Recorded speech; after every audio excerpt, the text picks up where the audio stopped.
Welcome to episode 2 of Path to Perfection, the series where we block out all of the external variables and do our best to analyze our own gameplay and work on our weaknesses, all in hopes, of course, of achieving perfection.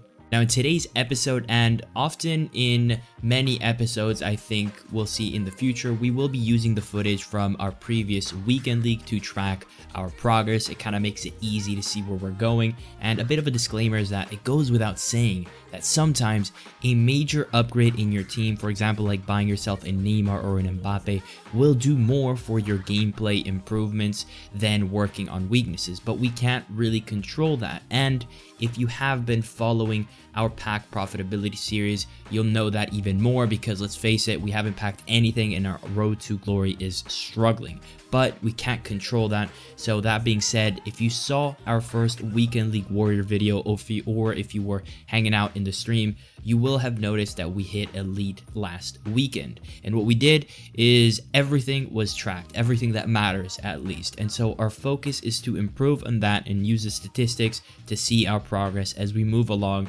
week by week. Now in the background, you also might have noticed there is a constant stream of goals that we conceded this weekend, but we will get to that in a minute. The breakdown from last weekend at a numbers perspective is as follows. Now in 30 games, we won 23 and we lost 7. 4 of those wins came back to back. We lost 2 games in the first 8, which was really weird, and then we lost our last 2 games as well. We did really well in the middle, but you know, that's that. And the numbers broken down even more is that we were able to score 92 goals. Not the best, but I'll take it, with that equating roughly 3.06 goals a game.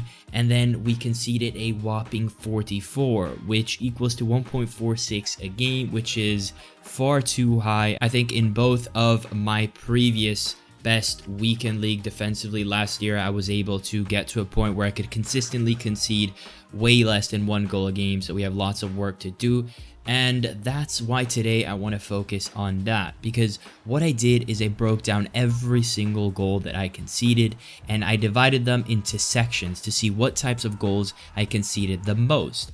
Honorable mention go to counterattacks. I did concede quite a few counterattacks, but if we look deeper into that, a lot of those came down to me losing the ball like an idiot in my own half, be it by team press, so I need to be more calm, cool, and collected, or maybe sometimes just hoof it up. Avoid losing possession, reset, we go again. Also, a lot of crosses, tough to deal with this year, but there were also some goals that I can genuinely attribute to bad luck, but that's not what we're focusing on today. And so that being said, one thing I noted, and what I really want to focus on today, is that a ton of my goals, that is around 25 of the 44 to be exact, came down to situations where I thought I was really poor with player switching. So I feel like had I had better player switching, I could have avoided a ton of uncomfortable situations. And it's kind of weird for me to say, because although player switching has always been a strong suit of mine, it has been a struggle for me this year, and I really need to figure out what to do about it. I definitely feel like something there was changed. It's not normal for all of a sudden the same mechanic feeling completely different, but the sooner I work on it, the better. That's all I know. So let's go through some of my defensive sequences, and let me show you guys how I think I should have player switched to avoid certain situations, and hopefully it helps you give an idea of how you should be player switching in your own defensive sequences. So now I'm going to show you guys a few examples. We're always going to start with the goal, and then we're going to have the freeze frames. Now here, as you can see, the goal, he gets to the wing, works it back, passes into Martial, first time shot. So now let's look at where we should have improved. And there's a series of mistakes here. Now here's the first mistake. First mistake starts with me and the jockeying I was having on Martial on the wing. As you can see, I ended up being far too distant and I overran my course. Now, of course, I was marking Martial's movement, but as you can see, my defender is right here. He should have been somewhere approximately here. There was no need for me to run anymore there, because if you see later on in the goal, who ends up scoring is Martial, and you know, obviously this is my defender who's supposed to mark him, and he's already behind. Martial is closer to the middle and he gets a foot in front of him because of this overcommitting. So already we set ourselves up for a tough situation because we overcommitted. We should have stopped way earlier with mana less, but sometimes, and especially in this game, it's really easy to overcommit. This is kind of the area we want to stop, so at least our AI is in a better position between Martial and the goal. Now the second mistake, and that comes down to player switching, which is the main topic today, comes with who we're selecting. We're selecting this guy, and in this situation, the best player for me to select was this. Now obviously I was previously selecting this guy, and I obviously did a right stick switch this way. I think I wanted to select him, but I misclicked it and I got this guy instead. And that's not the best, because now we have all of this wide open space, which is awful. Had I been selecting this guy, I could have moved myself here and blocked it. Sure, we would have left a little bit of this space open, but in the grand scheme of things, this is the movement that FIFA players like to make. Start from the wing, move it here, and then go this way. So you always want to make sure that this middle area is more than covered, and this is our first mistake. Now when we fast forward and get to the second bit, there is, and I know we're supposed to ignore the variables, but here's the thing, all right? Obviously the main thread here is Martial over here, as he runs within this massive crater in my defense, and it's a risk because, as you can see, he's like toe-to-toe with my center back, and so, well, we all know he scores, so he does get the edge, and this is a really bad spot to be. Ideally, my center back is standing like right there, right? Somewhere slightly in front, so that this pass this way never works because my defender gets there first. But obviously, for reasons that we've already mentioned, that's not possible. So in this situation, we get Nainggolan and we do the right thing, because had we stood, this is like the impossible pass to mark in FIFA because of passing assistance, right? If Nainggolan is standing here, which would be good because the trajectory of the pass is here, that's not what happens, right? Even if I stand here, the game autocorrects this pass to go on this side, and we're screwed. And so because we're standing on this side and this trajectory is not possible, the game makes this trajectory and that's possible. And I know that's unfair and the game is pretty bad because of that, but what could we have done better at this point? Well, knowing that there's still one last Hail Mary play, and it goes back to, yes, you guessed it, player switching. That's exactly why we're doing this video. If in time I could have selected this man right here, that could have helped me solve all the passing assistance problems. Actually, I say that, but I'm not sure. I say that with conviction, but actually I'm not sure because I might not have had enough time. But let's assume we did have enough time, right? That means that by moving our Nainggolan here, you know, we could have, that covers the pass this way, which we know the computer will not do because it will assist down this way. And so if that happens, obviously the last man standing to stop that is him. We move him here, and we're able to intercept it. Now, the reason I haven't said that I should have player switched into my Manolas is because I think it's too late at this point. At this point, you know, he's already going to get the ball for us because he's closer to the ball than my Manolas. But at this point, it's GG's here, and the only shot to defend this is to stop this pass that we see go in there. So, as you can see, two mistakes came here. One was the overcommitting that we saw here with our defender, which led to Martial being able to cut inside before my center back. And the second thing was the player switch. We should have been selecting this guy earlier when the ball was here to cover this pass into Thiago. And because we didn't do that, the last Hail Mary attempt should have been to select this guy and move him upwards to block this pass.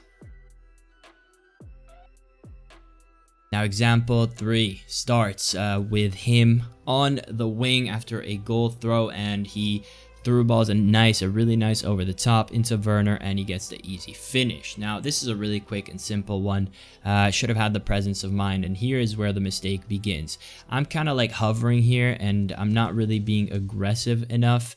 What I'm doing is, obviously, I'm selecting this guy, and I'm kind of jockeying. I know that this guy right here is blocking this path, not perfectly, but at least for a little bit, and that's my main mistake. I'm just trying to bait this pass right here, and then as soon as he makes it, I intercept it. But I forget that in this moment, I should have forgotten about it because I'm not being aggressive. See, if I was aggressive, like really aggressive towards the ball holder, either with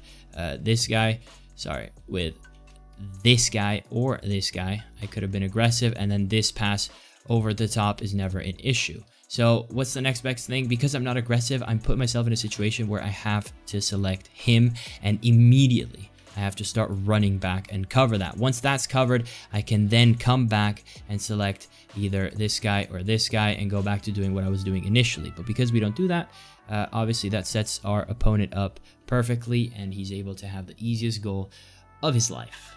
In this one, we see Lucas into Rashford, pass it into Mane on the wing, and it is indeed a crossing goal. A very stressful and annoying situation for a FIFA player to deal with, but we could have still done something here. Now, in this situation, without second man press, it's super hard to deal with, right? Because if second man press, if second man press was in the game, I wouldn't have I guess, doubted myself for a split second. So you can see I'm selecting this guy, but if second man press was a thing, I would have selected this guy, held second man press button, aka R1, to make sure that my winger would have tracked this run, and then I would have run this way with my center back. But I didn't do that. I decided to keep tracking him, assuming my AI players over here would have both tracked back, but that obviously didn't happen. They kind of failed me. But so what's the right move? At this point, I need to completely give up on this guy. Just ignore him, right? He's a lost cause. And instantly, I need to switch into this guy and run this way. Now, you might be thinking, Stallion, if I do that, he's going to be wide open. You're right, but at this point, we are kind of screwed. We got the hands tied behind our back, and we have to play by the game. You have to select this guy and cover this direction. Now, sure, that means that he is going to be free to go all the way here. But see, that solves problem one, because problem one was this guy right here, right? This guy right here is the main problem, but by running this way with this center back, you solve that problem. Now, if he has the presence of mind to notice that you've marked this, guess what he's going to do? He's going to start running this way here, but no problem at that point.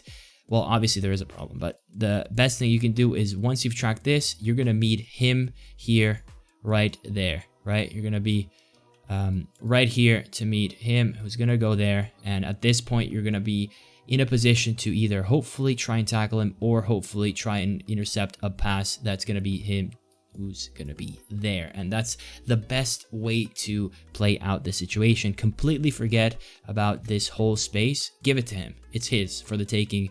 You just got to do your best to get into this position with this man right there. Now here we got a goal that's not really player switch related, but I really wanted to show you guys because it can be difficult. Now, you might be thinking, Stallion, you're an idiot. What are you doing? But let me explain, right? This guy was using team press on me. Obviously, it's the 108th minute, as you can see on the top right of the screen. And in the 108th minute, he's on team press. And so I know that as soon as I take a touch right here with this man, I'm going to have him on me. He's going to go there. He's here, and then my only options are going to be him, and I always want to avoid that because a square pass kind of scares me. That's the lob pass if you're on Xbox. So what I want to do is I want to make sure that he comes short, and of course EA Sports decided to make the dummy and the call player short the same button. Usually 9 times out of 10 I'm able to pull this off without the dummy. This was the 1 out of 10 times where I couldn't, and here I pressed R1 to call this man short, which means I could have taken a touch this way and calmly passed the ball this way into my fullback, who would have come short, and that would have made sure that I wasn't going to get intercepted by this guy. Obviously that didn't work out, so my tip to you guys is, in this situation, just hoof the ball, dog. It's not worth the risk. Obviously, it's EA's fault for putting 2 buttons that clash, and it obviously led to this poor goal from my opponent in the sense that I was poor on my end, unlucky as well, but should have known that, and we wouldn't have put ourselves in this position where we threw a game, which we ended up losing. And finally here, we lose the ball in midfield. He gets it to Messi from De Jong, dribbles a little bit, and that was the mistake, which we'll go over. And then in this situation where the defense splits and it's like one guy's holding the line deeper than the rest, it's tough because Mbappe gets the ball deep into the box, and marking that is a nightmare. So what could we have done better? Well, it comes to pressure and wrong habits. So here's the first wrong habit, right? So obviously we're coming off FIFA 20, a game where through balls are awful, but it was all about getting the ball to your strikers in FIFA 20. So him, and then at a certain point you would like scoop turn inside or scoop turn on the outside. That was essentially FIFA 20. It wasn't really about balls in behind because they would magnetize towards the keeper. Here, balls in behind are riskier, so the play isn't what I'm doing here. What I'm doing here was the FIFA 20 play. Now, I obviously tried to select this guy because my plan with a FIFA 20 reflex was to select this guy and then move him here, and then I would have intercepted this pass right here, but I wouldn't have actually, because this is FIFA 20. If I move him here, the pass gets assisted here, and then his Messi is through on goal. So that's just a bad habit to get by. The best thing you want to do in FIFA 21, in my opinion, is put pressure on the ball holder for as long as you possibly can, and then deal with this situation later, because getting in behind is more dangerous than receiving the ball with 2 center backs behind him. Obviously, I'm selecting this guy, so my first switch was an issue. I tried to select this guy. So that's the first issue. Second issue is I should have never gone back anyways. I should have been selecting this guy from the start, because as we saw in his goal, he was pretty patient. He was just kind of like hovering in this area and never moved, which means I had a lot of time. Obviously, in hindsight, it's easy to say, but I had a lot of time to put pressure on him, and I failed to do that. But anyway, as we move on, as you can see, he dribbles a lot, and our second mistake again shows, or really it goes back to our first mistake, right? Because it proves my point here that had I been selecting my player next to the ball holder, I could have been so much closer to him, because he obviously ended up dribbling. And it shows how it really doesn't matter. Like selecting a center back here, it's useless at this time. And so it's not even a matter of, oh, it's easier to say in hindsight. It's just facts that the trade-off between, you know, marking this pass is not good enough anymore. So you should have always focus on the ball holder, unless you necessarily have to select your defenders. By then, I could have been like this close to him, and he never would have been able to turn inside. He would have had to reset and go backwards. At this point, I would have selected him, but you know, that's how it goes.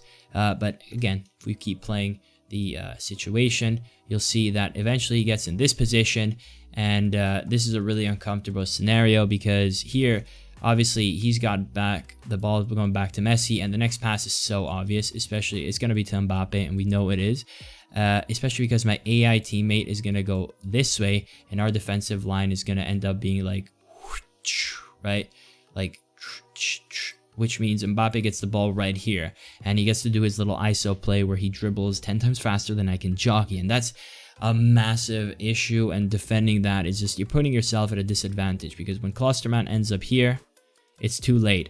My last Hail Mary attempt should have been to switch into Klosterman as soon as humanly possible, move this way.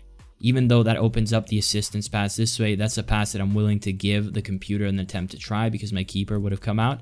But yeah, select him, move this way, and then stick myself to Mbappe, so that when he does trap the ball, I'm there on him, and that gives me a better chance to defend it, as opposed to what happened where my Klosterman was here, Mbappe gets the ball here, and he scoop turns and scores, right? So that's exactly what happens. And it was a real struggle to deal with. I just made myself try to defend a situation that was essentially impossible. Anyways, enough rambling from me. I hope those scenarios were helpful. It's definitely gonna impact how I play Weekend League this week. I'm just gonna focus on selecting the right player at all times, because sometimes it can make a world of a difference. Hope you guys enjoyed, and I'll catch you guys next time. Peace.